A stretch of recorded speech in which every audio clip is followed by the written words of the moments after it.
Millionaire disguised as a beggar makes a request at his restaurant and is shocked to hear the women behind him. William Thompson gazed at the city from the height of his office on the 20th floor of the most luxurious commercial building in Chicago. The Pinnacle, his most prized creation, was celebrating its 15th anniversary that day. The glass walls reflected the golden glow of the sunset as he contemplated the culinary empire he had built over the years. His phone vibrated for the 10th time that hour. Another message from his daughter, Emily, reminding him of the anniversary dinner she had organized to celebrate the Pinnacle's success. William sighed, slipping the device into the pocket of his custom-made Italian suit. Something was bothering him, a sense of emptiness that not even the 5-star reviews in top culinary magazines could fill. The restaurant was always packed. Reservations were made months in advance and the reviews couldn't be better. Yet William felt increasingly disconnected from his own creation. The waiters' smiles seemed automatic, the chatter of the customers sounded artificial, and even the aroma from the kitchen had lost that special touch that had once made him fall in love with gastronomy.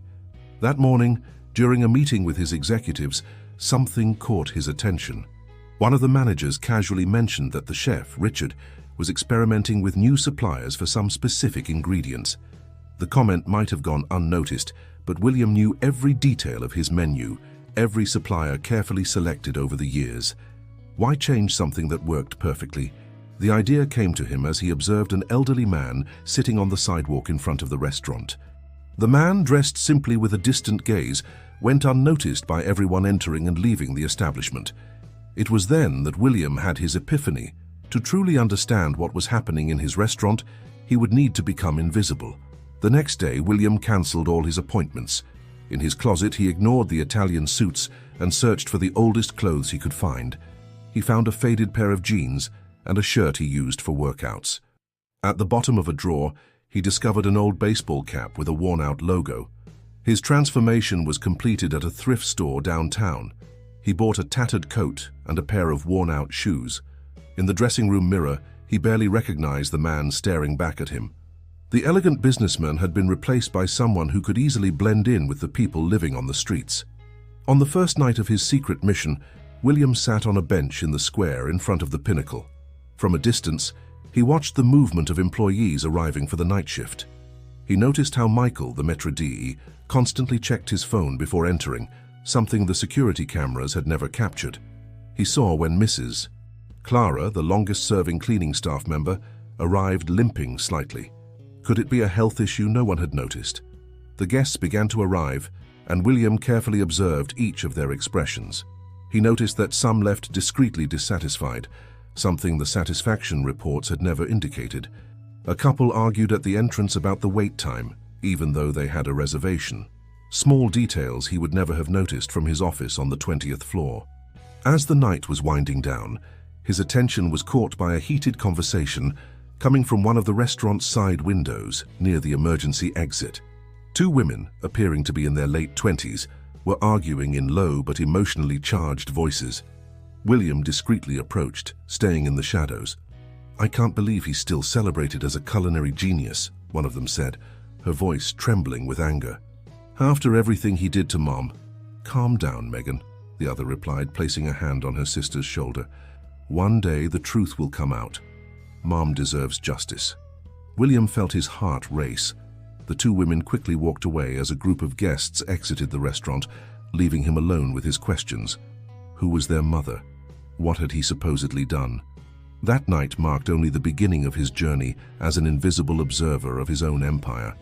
William had no idea that his discoveries were about to shake not only his view of the restaurant, but also everything he believed about himself and his success.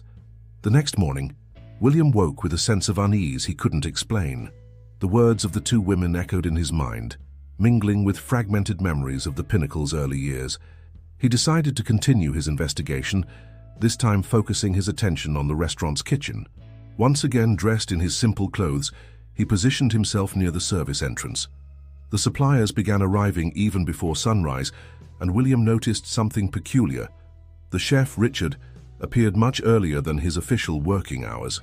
On that specific morning, he intercepted one of the suppliers before they even reached the back door. William approached stealthily. pretending to rummage through a nearby trash bin. The conversation between Richard and the supplier was whispered, but a few words reached his ears. Special delivery, discounted price, no invoice. His chef was clearly involved in some kind of off-the-books deal. As he observed the activity, an older cleaning staff member noticed him. Instead of shooing him away as William feared, she approached with a cup of coffee and a piece of bread. "You must be hungry," said Mrs. Clara with a kind smile. "I've seen you around here for a while now." The unexpected kindness caught William off guard. He accepted the coffee, and Mrs. Clara sat down beside him on the curb. "You know," she began, "I've worked here for over 10 years. I've seen a lot of things change, not always for the better." The conversation with Mrs. Clara turned out to be a valuable source of information. Between sips of coffee, she shared behind-the-scenes stories about the restaurant. She talked about employees dissatisfied with the new tipping system, the tense atmosphere in the kitchen since Chef Richard arrived, and especially how the restaurant had changed since the days of Mrs. Helen. "Mrs. Helen?" William asked, trying to keep his voice neutral. "Ah, the most talented sous chef this restaurant ever had," replied Mrs. Clara, her eyes gleaming with nostalgia. "She had a special gift. Every dish she created told a story. People came from far and wide just to taste her recipes. But that was before William could ask more about Helen, Mrs. Clara was called back to work. But that name stirred something in his memory. Helen Silver, now he remembered. She had worked at the Pinnacle during its early years, leaving abruptly after a heated argument. William had never known the exact details, as he was busy expanding the business at the time, and left the day-to-day management to his manager, Robert Johnson. Determined to find out more, William took advantage of a moment when the staff was distracted and managed to enter the restaurant's storage room. The place held documents and items from the establishment's early years. Among dusty boxes, he found a black-covered notebook, its pages yellowed with time. The notebook belonged to Helen. Each page revealed not only recipes but also stories, inspirations, and the creative process behind each dish. To his astonishment, William recognized the origins of several of the Pinnacle's most famous dishes for which he had been taking credit for years. The notes went beyond recipes. There were unsent letters, venting about injustices and frustrations. On one of the last pages, Helen had written about a meeting with Robert Johnson, where she was accused of trying to steal recipes from the restaurant. The accusation had led to her dismissal, and worse, her inclusion on a mysterious blacklist that prevented her from working at other renowned establishments. William felt the weight of guilt growing in his chest. The two women he had seen the night before, he now understood they were Helen's daughters. His success, which had brought him so much pride, was partially built on the unrecognized work of someone else. A noise in the hallway made him quickly stash the notebook in his coat. He left the storage room through the back, his mind buzzing with revelations. It wasn't enough to just uncover the truth. He needed to understand the full extent of the damage caused and, somehow, make things right. That night, as he returned to his penthouse, William couldn't sleep. The pages of Helen's notebook seemed to burn in his conscience. As he watched the city lights, he made a decision. He needed to find Helen and her daughters. But first, he had to better understand the role of Robert Johnson and the chef Richard in this story. His disguise as a beggar had become more than just an investigation. It was now a path to redemption. A week after finding Helen's notebook, William had established a routine in his new life as an invisible observer. During the day, he kept only the essential office commitments, delegating much of his responsibilities to his assistant. The nights were dedicated to the investigation, and each discovery took him deeper into the labyrinth of secrets within his own restaurant. Chef Richard began to show a suspicious pattern. 3 times a week after closing the Pinnacle, he would leave carrying a large briefcase. William followed him on one of those nights, keeping a safe distance. The chef walked a few blocks until he reached a newly opened restaurant called the Nouveau. William recognized the place. It was one of the Pinnacle's main competitors, which had been gaining prominence in culinary reviews. Hidden behind a closed newsstand, William watched as Richard entered through the back of the Nouveau. Through the illuminated windows, he could see the chef animatedly talking to someone, opening his briefcase and showing papers. The scene confirmed his suspicions. Richard was selling secrets from the Pinnacle. The next morning, William arrived early at the restaurant's storage room, determined to find more evidence.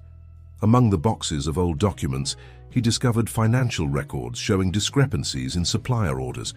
Richard was overcharging for ingredients and diverting some of them elsewhere, likely to the nouveau. As he was reorganizing the documents, he heard voices approaching. He hid behind a tall shelf, still dressed in his beggar disguise. It was Helen's daughters, the same women he had observed days earlier. "Megan, are you sure Mom's documents are still here?" asked the younger one. "I am, Jessica. Mrs. Clara said she saw a black notebook in the storage room last week. It must be Mom's recipe notebook," replied Madison, the older one, as she rummaged through the shelves. William held his breath. The notebook was in his apartment, tucked away in his library. He watched the two sisters searching, their faces growing more frustrated with each empty drawer. "It's not here," whispered Jessica, running her hands through her hair in a nervous gesture. "How are we going to prove those dishes were her creations?" "There has to be another way," replied Madison, sitting down on a box. "We can't let that man keep taking credit for Mom's work." "Did you see how she reacted when that magazine published that article calling William Thompson the innovative genius of American gastronomy?" William felt every word like a stab. He remembered the article. It had been published 2 months ago, and he had framed a copy for his office. "The worst part wasn't that," continued Jessica, her voice choked. "It was that blacklist. Mom could never work at any top-tier restaurant in Chicago again. All because of that Robert Johnson and his lies." The sisters kept talking, revealing more details about the impact their actions and Robert's had had on Helen's life. According to them, their mother had tried to open her own restaurant, but banks denied her loans due to negative references. She ended up teaching cooking classes from her home to make ends meet. A noise in the hallway made the sisters jump. Quickly, they left the storage room, leaving William alone with the weight of their revelations. He waited a few minutes before emerging from his hiding spot, his legs trembling. That same afternoon, in his office, William began researching Robert Johnson. His former manager now worked as a consultant for several luxury restaurants, building a reputation as a culinary management expert.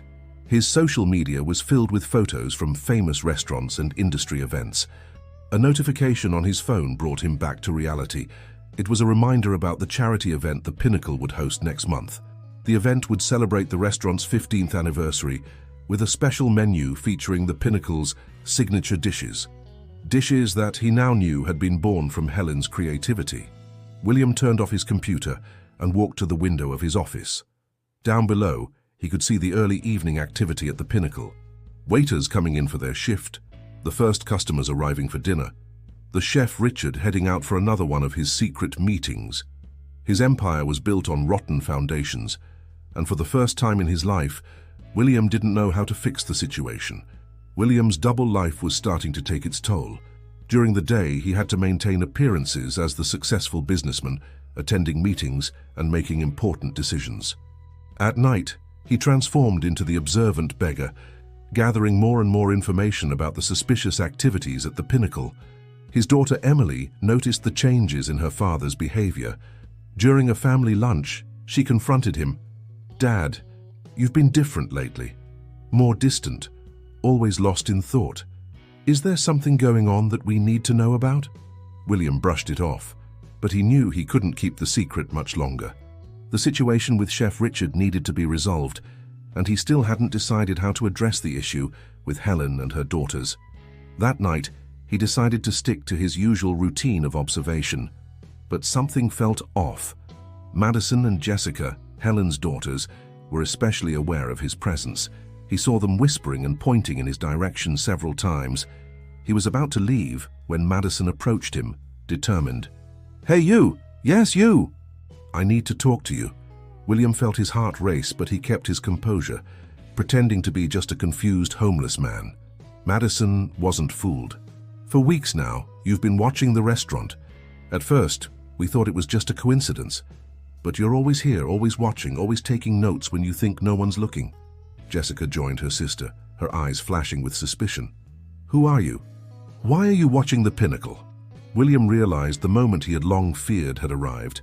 He could keep lying, make up some story, but something inside him said it was time for the truth, or at least part of it. "I'm investigating some irregularities at the restaurant," he replied, deliberately keeping his voice rougher. The current chef is involved in suspicious activities. The sisters exchanged glances, surprised by the direct answer. Are you some kind of private investigator? Jessica asked. Something like that, William replied vaguely. But I've discovered much more than I expected. I found out about your mother, for example. Madison's face paled. What do you know about our mother? I know she was the true genius behind many of the Pinnacle's famous dishes. I know she was unfairly accused and barred from working in the field. I know about the recipe notebook. The notebook, Jessica exclaimed. You found it? Where is it? William hesitated. It's safe, and it could be the proof you need to clear your mother's name. Madison took a step forward, her eyes locked on William's. For a moment, he feared being recognized, but the shadows of the night and his well-crafted disguise protected him. Why are you helping us? She asked. What do you gain from this? Let's just say I have my reasons for wanting the truth to come out, replied William. But I need you to trust me. There's more going on in this restaurant than you realize. At that moment, the back door of the restaurant opened. The chef, Richard, stepped out with his usual briefcase, interrupting the conversation. William watched the sisters follow the chef with their eyes. That man over there, said William, is selling recipes and secrets to the nouveau, including some of your mother's original creations. The revelation had the intended effect. The sisters were visibly shaken by the information. How can we prove this? Asked Madison. Meet me here tomorrow night, replied William. I'll bring your mother's notebook and evidence about Chef Richard's activities, but I need you to tell me more about what happened to Helen. I need to understand the whole story. The sisters agreed, though with visible hesitation. When they left, William remained seated in the same spot, observing the restaurant's activity. His mind was racing, trying to plan his next move. The meeting with Helen's daughters had changed everything. He could no longer hide behind his disguise indefinitely. At some point, he would need to reveal his true identity. But first, he had to ensure he had all the necessary evidence, both to expose Chef Richard and to bring justice to Helen. As he walked back home, William thought about how his life had changed in just a few weeks. From a successful and respected businessman to a man tormented by guilt and secrets from the past. But for the first time in a long while, he felt he was on the right path, even if that path was painful and uncertain. The following night, William arrived early at the meeting point, carrying a folder with Helen's notebook and the evidence he had gathered about Richard. The sky over Chicago was heavy, hinting at an approaching storm, as if nature itself was in tune with the tension of the moment. Madison and Jessica arrived promptly, accompanied by a third person that made William's heart stop for a moment. Helen Silver herself. Even after 15 years, she maintained that elegant posture and determined gaze he remembered.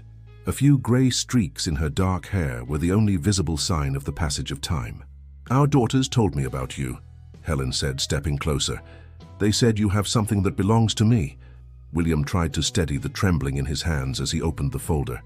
He took out the recipe notebook and handed it to Helen, who held it as if it were a long-lost treasure. Where did you find this? She asked, carefully flipping through the yellowed pages.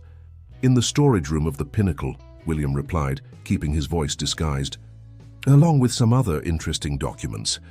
He began to show the records he had gathered about Chef Richard's suspicious activities. So it's true, Madison remarked, examining the papers. The current chef is stealing recipes and selling them to the competition. Not just that, William explained. He's using your mother's original recipes, slightly modifying them, and selling them as his own creations. The nouveau is paying a small fortune for them. Helen closed the notebook firmly, her eyes blazing with indignation. First, William Thompson steals my recipes. Now this chef does the same. It seems like nothing has changed at the Pinnacle. William felt the weight of each word. About that, he began hesitantly. I found something else in the files. Something about Robert Johnson. The name of the former manager caused an immediate reaction in Helen. That man destroyed my career with his lies. I found documents, William continued, proving that Robert Johnson created a fake blacklist. He was responsible for slandering several talented employees, not just you. Apparently, he received commissions from competing restaurants to keep certain professionals out of the market. Jessica grabbed the documents, reading them eagerly. This explains why Mom could never work at another top-tier restaurant. But why didn't William Thompson ever investigate this? William felt his throat tighten. It was the moment he had feared, but he knew it was necessary. Because he was too busy counting his money and believing his own propaganda, he replied with genuine bitterness. Helen observed the supposed beggar more closely. You seem to know the inner workings of the Pinnacle very well. More than a mere observer should know. Maybe because, William began, his heart pounding, but he was interrupted by a noise coming from the back of the restaurant. The chef, Richard, rushed out, carrying not only his usual briefcase but also several bags. Seeing the group gathered, he tried to change direction, but Madison was faster. "Hey!" she shouted. "Where are you going in such a hurry?" Richard froze for a moment, then tried to run. William, momentarily forgetting his role as a beggar, moved swiftly and intercepted him. In the ensuing chaos, Richard's briefcase fell, scattering papers across the sidewalk. Jessica began gathering the documents, her eyes widening as she recognized the recipes. These are Mom's creations, all modified, but they're clearly based on her original dishes. Helen stepped closer to examine the papers, her face a mask of controlled fury. These are my recipes, my techniques, just with small changes to make them seem different. Richard, seeing himself cornered, tried to explain. I was just trying to preserve the culinary legacy of the Pinnacle. The restaurant needs to stay competitive." "Competitive?" Helen interrupted. "By using stolen recipes, selling secrets to the competition." The argument was growing increasingly heated when the headlights of a car illuminated the scene. It was a taxi stopping in front of the restaurant. From the vehicle emerged a figure William recognized immediately, Robert Johnson. The former manager had gained weight, and his hair was completely white, but his smug smile remained the same. Upon seeing the group gathered, especially Helen, his smile faltered for a moment. Well, he said, regaining his composure, "What an interesting gathering. Helen Silver in person. It's been a while." William sensed that the situation was about to explode. The past and the present were colliding in a way he hadn't anticipated. And in the midst of it all, he still had to maintain his disguise, even though he knew he would soon have to reveal his true identity. The air was thick with tension as Robert Johnson approached the group. Helen instinctively stepped forward, shielding her daughters, while Chef Richard took advantage of the distraction to try to escape again. "Stay where you are." William's voice sounded firmer than ever, even as he maintained his disguise. Richard froze in place, surprised by the natural authority of this supposed beggar. Robert looked at the scene with curiosity. "What's going on here?" "Richard, you should be preparing the special dinner for the investors at the Nouveau." The involuntary confession made Madison let out a surprised exclamation. "So you're involved in this too?"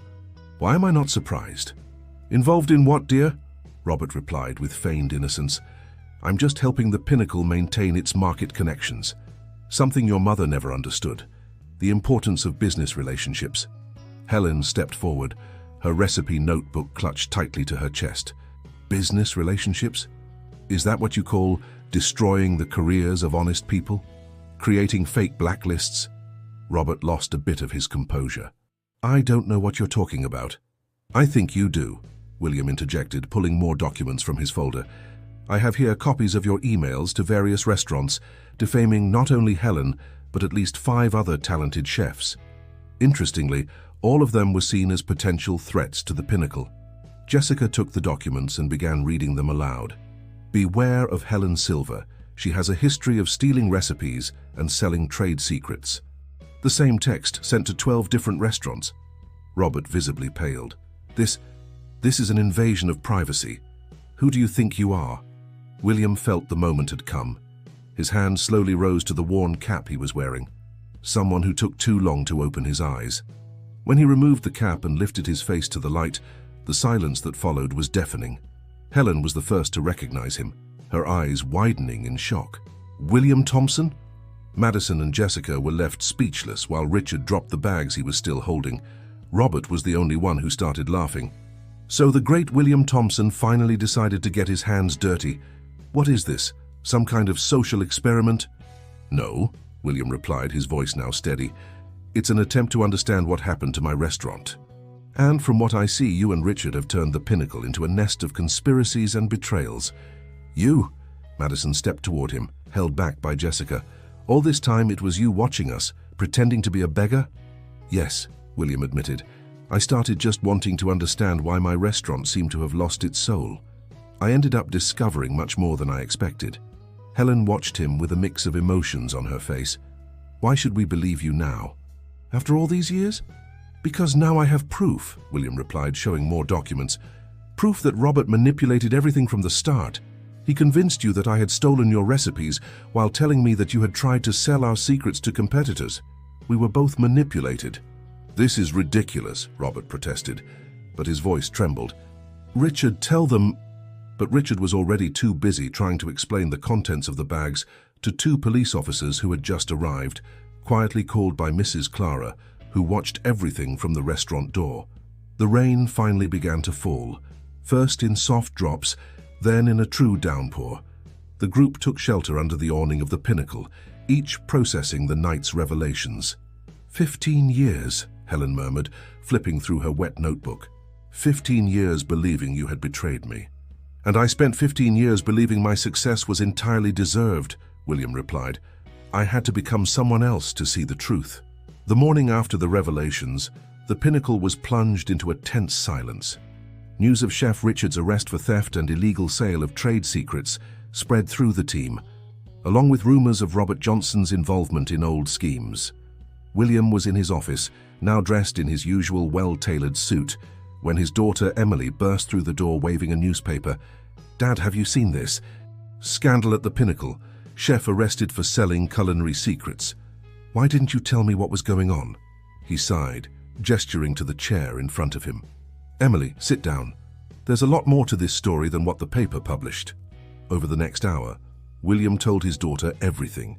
His disguise as a beggar, the discoveries about Helen, Robert's manipulations, and his own failures as a manager and as a person.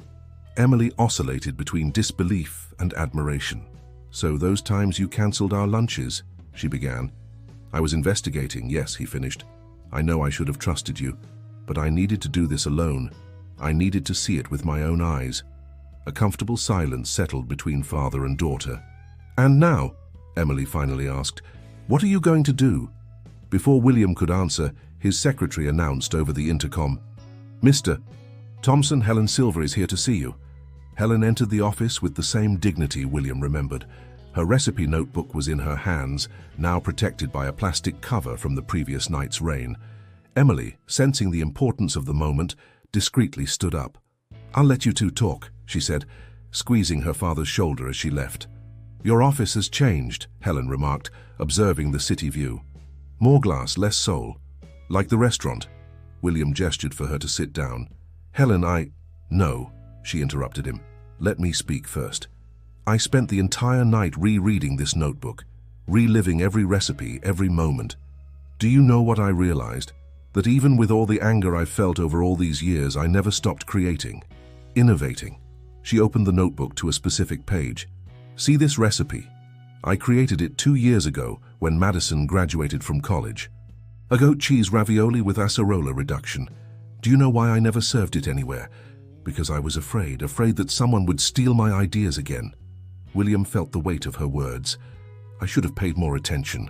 I should have questioned Robert, investigated his accusations. Yes, you should have, Helen agreed. But I should have fought harder too, demanded a direct confrontation with you. Instead, I let the bitterness consume me.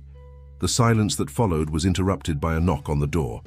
It was Mrs. Clara, carrying a tray with coffee and some still warm cheese breads. I thought you might need some coffee, she said with a gentle smile. These are the cheese breads from your recipe, Mrs. Helen. I've never stopped making them your way.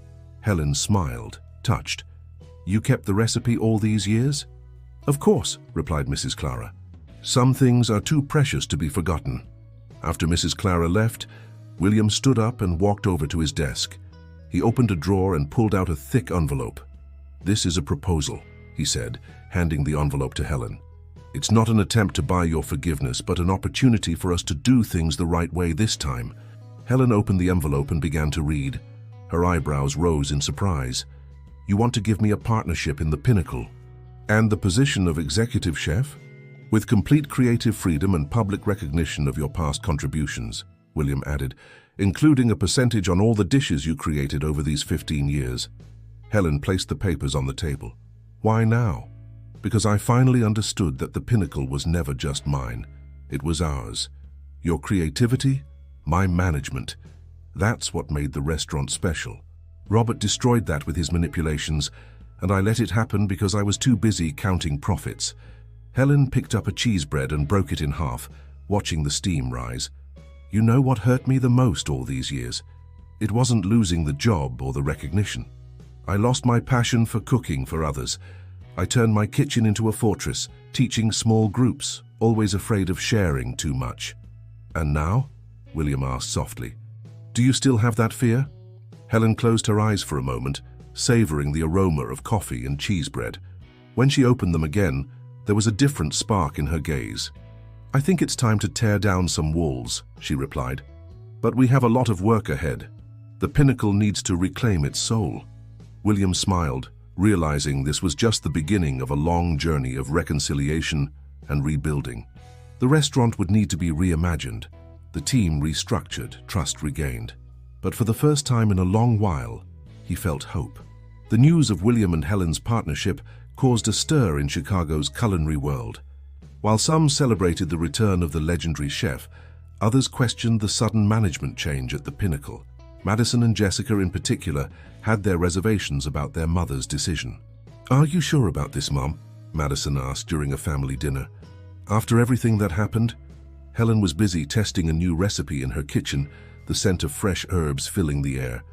I am. Sometimes, my dear, forgiveness isn't just about forgetting the past, but about building a different future. Jessica, who was helping by chopping vegetables, paused for a moment. What about Robert? Is he just going to walk away scot-free after everything he did? Not exactly, replied Helen, a small smile on her lips. William is preparing a lawsuit against him for defamation and unethical practices. Several other chefs who were harmed have already joined the action. At the pinnacle, the transformation was beginning to take shape. William and Helen spent days reorganizing the kitchen, talking to the staff, and explaining the changes that were coming.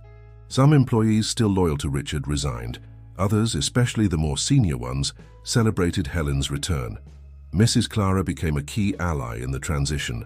Her knowledge of the restaurant's routine and her loyalty to both Helen and the establishment helped smooth the changes. She also had a special talent for identifying which employees were truly committed to the new project.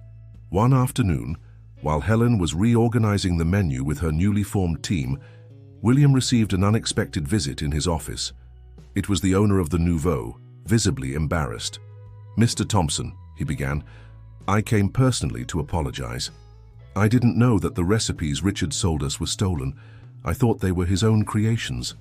William observed the man for a moment. Are you willing to make that statement officially? It would help a lot in the case against Robert Johnson. The owner nodded, eager to clear his reputation. That conversation would be another piece in the puzzle William was assembling to expose all the manipulations of his former manager. By the end of that week, Helen decided to test some new recipes with a small group of regular customers. William watched from a distance as she commanded the kitchen with the same passion he remembered from the early years of the pinnacle. She hasn't lost her touch, commented Emily, who was standing beside her father. In fact, I think she's even better. William agreed.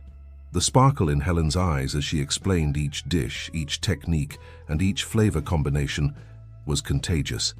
The entire kitchen seemed to vibrate with renewed energy. One of the dishes she served that evening was a reinterpretation of the ravioli she had created for Madison's graduation. The delicate pasta, filled with goat cheese and perfumed with fresh herbs, was topped with an acerola reduction that perfectly balanced the creamy flavor of the cheese. This dish, Helen explained to the guests, represents new beginnings. Traditional Italian pasta meets American ingredients, creating something unique. Sometimes it takes courage to mix elements that seem incompatible. The glances she and William exchanged in that moment spoke volumes. Both knew the comment went beyond gastronomy. Later that night, after the last guests had left, the team gathered for a shared meal, a tradition Helen was reintroducing at the pinnacle. As everyone shared stories and laughter, William noticed how the atmosphere had changed in just a few weeks.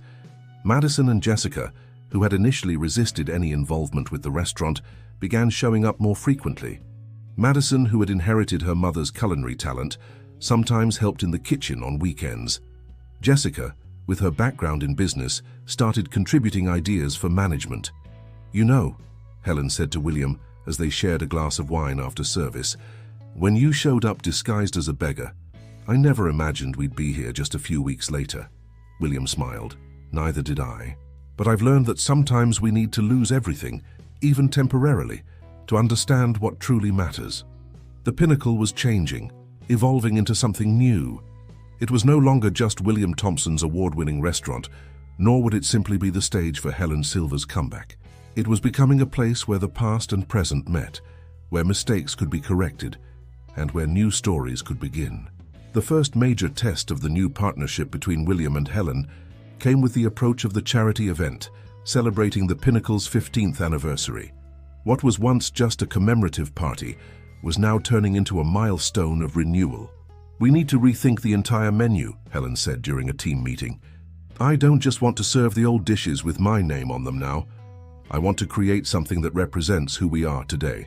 William agreed, but there were practical concerns. "Some of our main investors are nervous about all these changes. We need to prove that the Pinnacle remains a solid investment." "Why don't we turn this into our advantage?" suggested Jessica, who was now actively involved in managing the restaurant. "Instead of hiding the changes, let's celebrate them. Make the event a presentation of the new Pinnacle." The idea gained momentum. Helen began working on a special menu that told the story of the restaurant through its dishes. Each course would represent a different moment, culminating with entirely new creations that symbolized the future. Madison, who had started helping in the kitchen on weekends, surprised everyone with her natural talent. "She has the same instinct as you," William commented to Helen as they watched Madison experimenting with different ingredient combinations. "She always did," Helen replied with pride.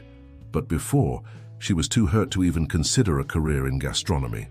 Now, well, things have changed." The preparation for the event brought unexpected challenges. Some suppliers, still loyal to Richard and Robert Johnson, tried to make life difficult for the restaurant. Late deliveries, inferior quality ingredients, inflated prices, these were constant obstacles. "We can't rely on the same suppliers anymore," Helen declared, after yet another problematic delivery. "We need to find new partners, people who believe in what we're building here." William spent days visiting small producers in the outskirts of Chicago. His experience as a beggar had taught him to look beyond appearances, to value authenticity. He found family farmers growing organic ingredients, goat breeders producing artisanal cheeses, and fishermen guaranteeing fresh fish daily.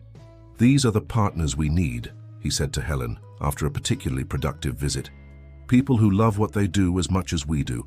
The team at the Pinnacle was also undergoing a transformation.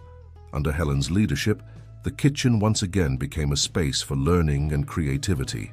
She implemented a training program, sharing not just techniques but also the philosophy behind each dish. "Cooking isn't just about following recipes," she explained to the young chefs. "It's about understanding ingredients, respecting traditions, and sometimes knowing when to break them." William, on the other hand, focused on transforming the restaurant's corporate culture. Meetings now took place in the kitchen, not in conference rooms. All employees were encouraged to contribute ideas and feedback. One afternoon, while testing dishes for the event, Helen noticed something different about William. "You seem lighter," she commented, "more present." "I think I finally understand what was missing all these years," he replied. "It wasn't just about having the best restaurant or winning more awards. It was about creating something meaningful, something that made a difference in people's lives." The conversation was interrupted by Mrs. Clara, who brought a surprise. She had found more old documents from the restaurant, including photos from the early days of the Pinnacle. "Look at this," she said, showing a yellowed photograph. In it, William and Helen appeared much younger, smiling, celebrating the restaurant's opening. "We were so different," Helen murmured, touching the photo carefully. "And yet some things haven't changed," William replied. "The passion for gastronomy, the desire to create something special. The difference," Helen added, "is that now we know it's better to do it together." The charity event was fast approaching, and with it grew the anticipation in Chicago's culinary world. Critics, chefs, and customers eagerly awaited to see what the partnership between William and Helen would produce. But beyond external expectations, something more important was happening inside the Pinnacle, a transformation that went beyond new menus and suppliers. It was the rediscovery of a passion, the rebirth of a dream that years ago had united two people with the same vision. The night of the charity event arrived with a special energy in the air. The Pinnacle had been completely transformed. The tables were rearranged to create a more welcoming atmosphere, and the decor blended classic elements with modern touches, reflecting the restaurant's new phase. In the kitchen, Helen was leading her team with precision and care. Madison was by her side, having decided to actively participate in the event. The young woman had discovered that her place was there, among pots and ingredients, following in her mother's footsteps. "Everyone knows their roles," Helen asked the gathered team. "Tonight isn't just a dinner, it's our chance to show who we really are." William watched the activity with a mix of pride and nervousness. In a few hours, the culinary elite of Chicago would be there, including several critics who had expressed skepticism about the changes at the restaurant. Jessica, who had taken on the event coordination, approached with her clipboard. "The first guests will start arriving in an hour. The sommelier has already paired the wines with the new menu, and the press is positioned discreetly as we agreed." The first surprise of the night came when the guests discovered there was no printed menu. Instead, each dish would be personally presented by Helen or William, who would share the story behind each creation. The first dish was a reinterpretation of the Pinnacle's original signature dish. "This dish," Helen explained to the guests, "represents our roots. But as you can see, it has evolved, just like us." The reaction was immediate. Expressions of surprise and delight spread across the room. The traditional dish had been transformed into something simultaneously familiar and innovative. Between services, William and Helen moved among the tables, chatting with the guests. They were no longer just the owner and the chef. They were partners sharing their renewed vision. "It's incredible to see the two of you working together again," commented a veteran food critic. "The Pinnacle always had something special, but now it feels complete." The most touching moment of the evening came during the presentation of the main course. Helen had created something entirely new, a dish that combined classic French techniques with typically American ingredients. "This dish," she explained, her voice filled with emotion, "is about reconciliation, about how different elements, seemingly conflicting, can create something extraordinary when they work in harmony." William understood the deeper meaning in her words. It wasn't just about food, it was about them, about the Pinnacle, about all the people who were part of that story. Near the end of the night, William asked for everyone's attention. It was time for the speech he had carefully prepared. 15 years ago, when we opened the Pinnacle, I thought I knew everything about success. I had the best facilities, the best equipment, a prime location. But over the years, especially in the last few weeks, I've learned that true success isn't in things, but in people." He paused, his eyes meeting Helen's. "The Pinnacle isn't just a restaurant. It's a shared dream, a vision that only becomes fully realized when everyone who is part of it is recognized and valued. Helen isn't just our executive chef and partner. She's the creative soul that has always made this place special." Helen, who hadn't expected the public recognition, felt her eyes fill with tears. Madison and Jessica, seated at a nearby table, held each other's hands, moved by the moment. "Starting today," William continued, "the Pinnacle is no longer just an award-winning restaurant. It's a place of transformation, of growth, of second chances. Every dish we serve tells a story, not just of ingredients and techniques, but of people, dreams, and new beginnings." The room erupted in applause. Among the guests, several other chefs who had been wronged by Robert Johnson over the years nodded in agreement, finding hope in the transformation of the Pinnacle. Later, when the last guests had left, the team gathered in the kitchen for their own celebration. Mrs. Clara poured glasses of sparkling wine for everyone, while Helen prepared a simple dish for them to share. "To the new Pinnacle," William proposed a toast. "To new beginnings," Helen added. Madison, watching her professional mentors share that moment, realized she had found her path. Jessica was jotting notes on her phone, already planning the next events. The Pinnacle had been reborn that night, not as the distant, star-studded restaurant it once was, but as a place where passion, creativity, and humanity came together. A place where second chances weren't just possible, they were celebrated. 3 months after the charity event, the Pinnacle breathed a completely different atmosphere. The changes implemented by William and Helen had transformed not only the restaurant, but also the lives of everyone involved. The first big surprise came with the publication of the reviews following the event. The top food critics in Chicago were unanimous in praising not just the food, but also the new philosophy of the establishment. "The Pinnacle has been reborn," wrote one of the most respected critics in the country. "It's not just a star-rated restaurant, but a place with soul." Madison had officially decided to pursue a culinary career. After many conversations with Helen and William, she began a structured training program in the Pinnacle's kitchen. Her presence brought a youthful and innovative energy to the team. "I never thought I'd be this happy working here," she confided to her mother during a break between services. "I always associated the Pinnacle with sadness and betrayal, but now it's like we're writing a completely new story." Jessica, in turn, had found her own place in the restaurant. Her background in administration and her keen eye for detail made her a key player in management. She worked with William to implement a new benefit system for employees, including health plans and profit sharing. "What impresses me the most," William commented during a board meeting, "is how small changes make a big difference. Employee turnover has practically vanished since we implemented the new policies." The case against Robert Johnson was progressing in court. Several other chefs and culinary professionals who had been harmed by him over the years joined the lawsuit. The blacklist he had created was exposed, and his reputation in the market was definitively ruined. One afternoon, while Helen was testing new dishes with her team, a familiar face appeared in the kitchen. It was Anna Marie, an old colleague who had also been affected by Robert's blacklist. "I came to see it with my own eyes," she said, hugging Helen. "When I heard about the changes, I could hardly believe it. The Pinnacle was the last place I expected to see justice being served." Helen invited her to join the tasting session. As they worked together, like in the old days, the two talked about the lost years and the possibilities that were now opening up. "You know," Anna Marie remarked as they sampled a new sauce, "maybe it's time for me to get back in the game too. If the Pinnacle can change so much, anything is possible." William, who was watching the scene from afar, felt a wave of satisfaction. The restaurant was becoming more than a place of culinary excellence. It was a symbol of transformation and renewal for the entire community.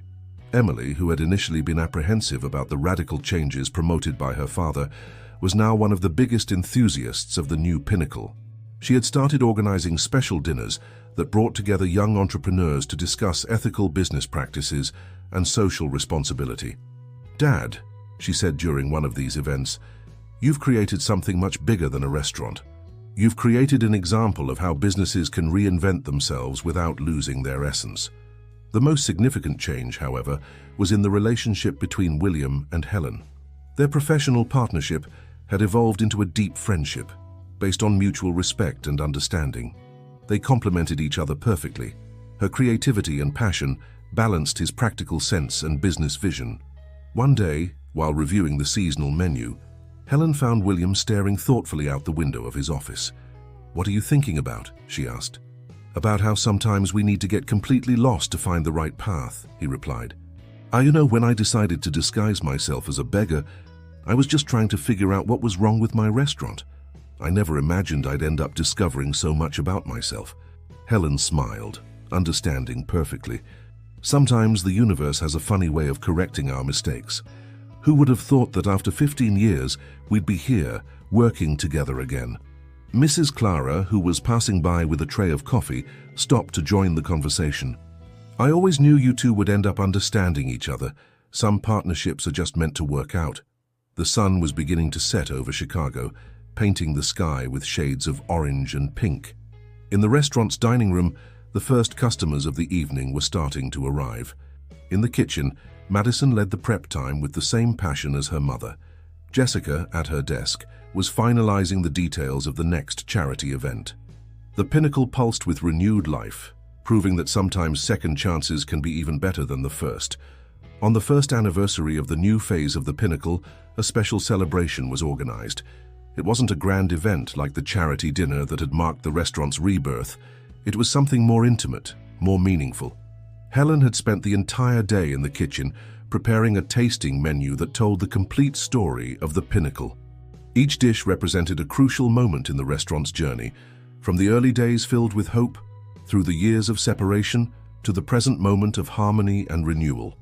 Madison, now a junior chef respected by the team, worked alongside her mother, adding her own touches to the classic recipes. Her creativity had flourished over the past year, and some of her dishes were already part of the restaurant's regular menu. "It's amazing how everything has changed," she commented as she finished a dessert. "I remember when I used to feel angry just walking past this place." Jessica, who was overseeing the event preparations, smiled upon hearing her sister's comment. "And now we practically live here, who would have thought?" The hall had been specially arranged for the occasion. Small round tables were set up to create a warm and intimate atmosphere. On each table, a small card told a part of the Pinnacle's story, with old and new photos side by side. William Thompson moved around the restaurant, checking every detail. His gaze stopped on a framed photo on the wall. It was him in his beggar disguise, an image discreetly captured by Mrs. Clara during those days of discovery. "I still can't believe no one recognized you," Helen Silver remarked as she approached. "Though thinking about it, maybe people only saw what they expected to see." "Like we all did," William replied. "Sometimes I wonder how much longer we would have continued in that cycle if I hadn't decided to see things from a different angle." Guests began arriving as night fell. They were people who had been part of the Pinnacle's journey. Former and current employees, suppliers who had believed in the change, critics who had documented the transformation, and even some of the chefs who had been wronged by Robert Johnson and were now finding new paths in the culinary world. Emily arrived with her boyfriend, a young chef who had started his career in the training program implemented by Helen. "Dad, look who I found at the entrance," she said, bringing Anna Marie, who now ran her own boutique restaurant. "The Pinnacle inspired me to start over," Anna Marie shared, emotional. "If Helen could overcome everything and come back even stronger, why couldn't I?" During dinner, each dish served came with a story. Helen and William took turns telling the guests the meanings behind each creation. The most touching moment came with dessert, a collaboration between Helen and Madison that represented the union of tradition and innovation. "This dish," Madison explained to the guests, "is about heritage and renewal, about honoring the past while embracing the future." Mrs. Clara, who watched everything with teary eyes, couldn't contain her smile. "I knew everything would work out one day," she commented to Jessica. "I just didn't imagine it would be so beautiful to see." At the end of the night, when only the family and the closest staff remained, William asked for everyone's attention for one last toast. "A year ago, when we decided to rebuild the Pinnacle, many thought it was a risky bet. How could we trust a partnership that had gone so wrong in the past?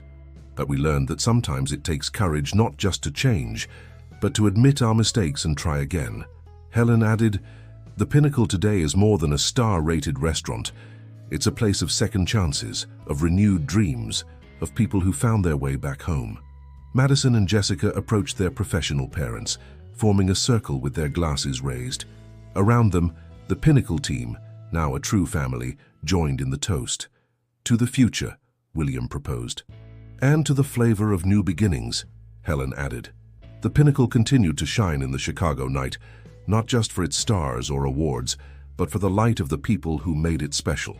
The story of William and Helen proved that sometimes you need to lose your way to find the right path, and that true success isn't just in what we achieve, but in how we choose to start over.